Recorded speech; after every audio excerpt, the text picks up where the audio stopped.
बिस्मिल्लाहिर्रहमानिर्रहीम। अस्सलाम वालेकुम। कैसे हैं आप सब लोग? मैं उम्मीद करती हूँ ठीक ठाक होंगे।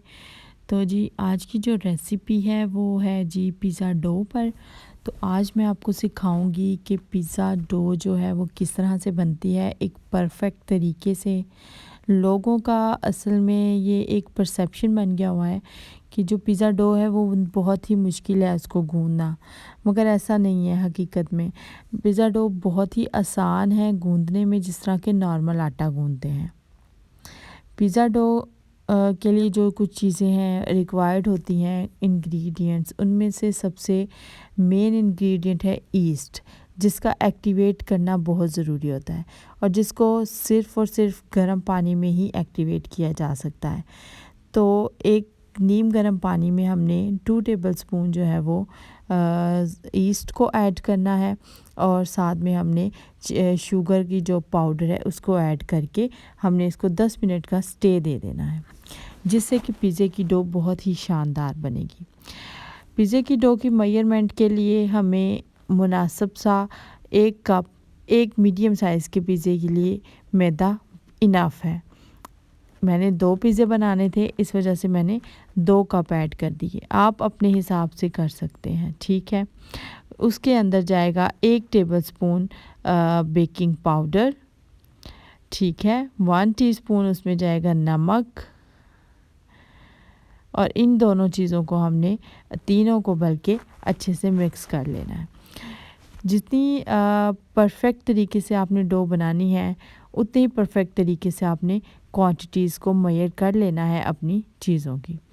फिर जो नीम गरम जिस ईस्ट है जिसको हमने एक्टिवेट किया होगा उसको ही इसी मैदे में ऐड करने के बाद हमने अच्छे तरीके से मिक्स कर लेना है।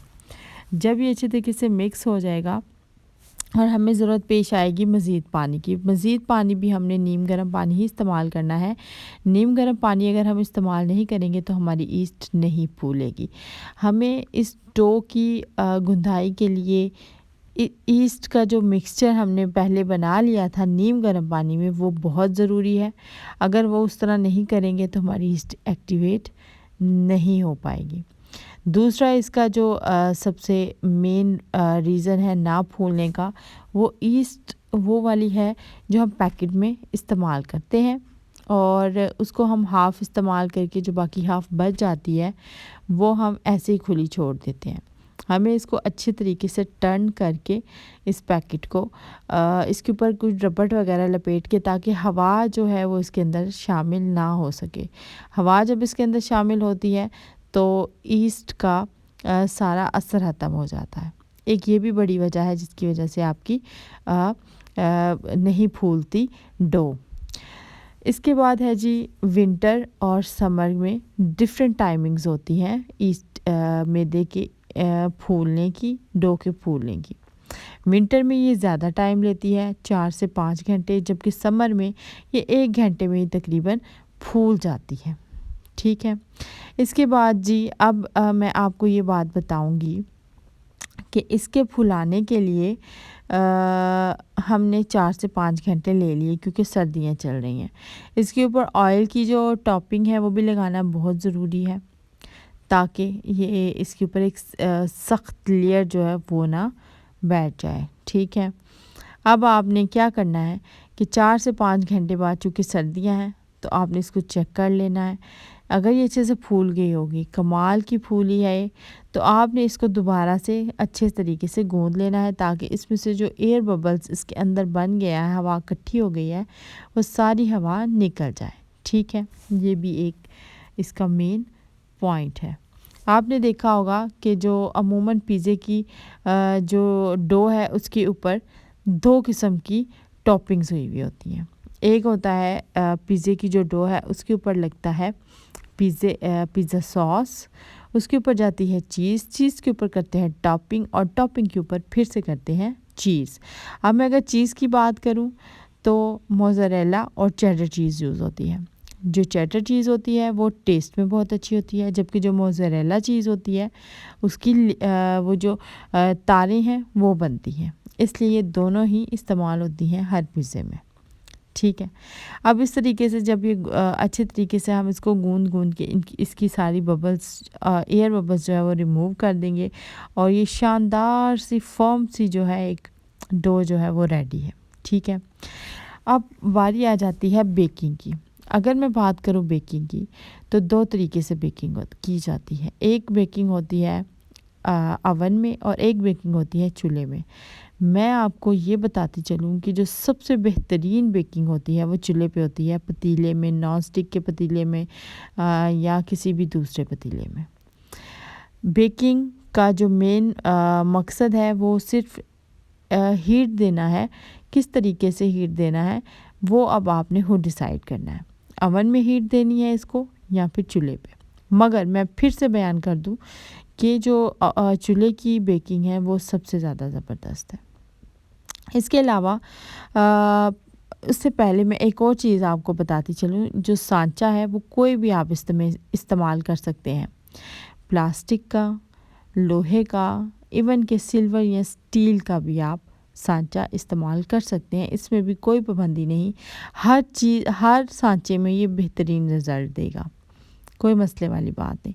मैंने एक कढ़ाई का ढक्कन था उसको इस्तेमाल किया है क्योंकि मेरे पास प्रॉपर सांचा अवेलेबल नहीं था, ठीक है। ये उन लोगों के लिए भी है जिनके पास सांचे अवेलेबल नहीं होते। इस तरह का कोई भी आप ढक्कन ले लें किसी चीज़ का, या आपके पास परात है इवन कि आप वो भी इस्तेमाल कर सकते हैं जिसमें आटा गूंदा जाता है, या कोई भी आप प्लास्टिक की प्लेट अगर ओवन में है, या आप ओवन में मतलब कि ज़्यादातर जब बेक करते हैं ना तब आपको उस चीज़ की ज़रूरत होती है। एक और चीज़ अवन के हवाले से और यही चीज़ चूल्हे के हवाले से भी है, प्री हीट करना बहुत ज़रूरी है। कम से कम 15 मिनट पहले जिस भी लेवल पे आप पिज़्ज़े को करने जा रहे हैं ना प्री कुक, उस लेवल पे, जिस तरह फॉर एग्ज़ाम्पल अगर मैं 180 डिग्री पे यानी कि मीडियम साइज़ पे अगर मैं पिज़्ज़े को कुक करने वाली हूँ तो मैं मीडियम साइज़ पर ही अवन को ऑन करके उसको मैं 15 मिनट चलाऊँगी। इसी तरह भी ये सेम प्रोसीजर चूल्हे पर भी है। अगर आप मीडियम फ्लेम पर उसको पहले से प्री हीट कर लेंगे, प्री हीट मतलब है कि पहले से ही कुछ गर्म कर देना, यानी उसके अंदर हीट को जमा कर देना। ऐसा नहीं होगा कि आप डायरेक्ट ही पिज़्ज़े को उसके अंदर जो है वो ऐड कर दें, ठीक है। अब जी ये देखिए ये हो रही है जी टॉपिंग, ठीक है। अब टॉपिंग में भी आप अपनी मर्ज़ी की चीज़ें ऐड कर सकते हैं, ठीक है। पहले आपने पिज़्ज़ा सॉस लगाया, उसके ऊपर आपने चीज़ लगा दी, चीज़ के ऊपर चिकन के ऊपर आपने शिमला मिर्च के ऊपर आप प्याज को ऐड कर दें। आप चाहें तो इसके ऊपर ब्लैक ऑलिव्स, हॉट डॉग्स या अपनी मर्ज़ी से एलोपिनोस वगैरह कुछ भी ऐड कर सकते हैं, कोई भी इसमें नहीं है, ठीक है ना, रिस्ट्रिक्शन के ये नहीं ऐड करना वो नहीं ऐड करना, ठीक है। आप इसको आराम से ऐड करें और फिर इसको आप, चूँकि मैं चूल्हे पे बनाने जा रही हूँ, पिछला जो पिज़्ज़ा था वो मैंने अवन में बनाना सिखाया था आपको, ये वाला जो पिज़्ज़ा है ये चूल्हे पर है बग़ैर अवन के। तो आपने जो भी हमारा बर्तन है उसको पहले प्री हीट कर लेना है, ठीक है। प्री हीट करने के बाद मैं आज 2 पिज़्ज़े बना रही थी, एक पिज़्ज़ा मैं अवन में बनाऊंगी और एक मैं चूल्हे पे बनाऊंगी। जो मैं आपको दिखा रही हूँ वो चूल्हे पे बना हुआ पिज़्ज़ा है क्योंकि मैंने आपको चूल्हे पर भी बेकिंग सिखानी है। और मैं फिर से बताती चलूँ कि जो पिज़्ज़े की, केक की या किसी भी चीज़ की बेकिंग है वो चूल्हे पर सबसे बेहतर होती है बजाय के अवन के, ठीक है। ये देखिए मेरे पास इस तरह की एक कढ़ाई थी, पहले मैंने उसके अंदर स्टैंड रखा, मुझे लगा कि मैं कोई छोटा प्लेट ढूंढ लूँगी, लेकिन मुझे छोटी प्लेट नहीं मिली तो मैंने उसी का ढक्कन जो है वो इस्तेमाल किया है और इस ढक्कन के ऊपर मैं परात को उल्टा करके रख दूँगी ताकि हीट जो है वो ज़्यादा बाहर की तरफ ना आ जाए।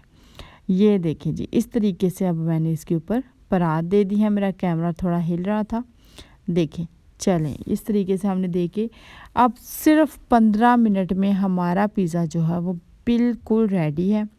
जब आपको पिज़्ज़ा रेडी हो जाए, बिल्कुल चीज़ अच्छे से मेल्ट हो जाए, चूल्हे में ऊपर से कलर नहीं आता बल्कि सिर्फ नीचे से अच्छे से पकता है, हाँ ऊपर से भी पक जाता है लेकिन कलर नहीं आता। जबकि ओवन का हम एंड पे जब अगर 2 मिनट इसके ऊपर वाले बर्नर को ऑन कर दें तो ऊपर से भी एक बेहतरीन सा कलर आ सकता है। पिज़्ज़े की मैंने आपको A to Z डिटेल बता दी है। अब आप कभी भी किसी भी टाइम पिज़्ज़ा ट्राई करें, आपका पिज़्ज़ा शानदार ही बनेगा। इस तरह की मज़ीद प्रोडक्टिव एंड इंफॉर्मेटिव वीडियोस के लिए मेरे चैनल को लाइक एंड सब्सक्राइब कर दें और मेरी वीडियो को ज़्यादा से ज़्यादा शेयर करें और बेल आइकन को दबाना मत भूलिएगा ताकि इस तरह की मज़ीद वीडियोस भी आप तक पहुंच सकें। मुझे ज़्यादा से ज़्यादा सपोर्ट करें ताकि मैं आपको नई से नई और बेहतरीन से बेहतरीन वीडियोस जो हैं वो दे सकूं। अब आप इस पिज़्ज़े की शेप देखें, कमाल का पिज़्ज़ा है, शेप इसकी बेहतरीन। और मैं कहती हूँ इस तरह का पिज़्ज़ा घर में बनाना बहुत ही एक मार का है, क्योंकि इसका टेस्ट बिल्कुल बाज़ार जैसा था। इसका बहुत ही ज़बरदस्त फ्लेवर आ रहा था। तो जी मिलते हैं।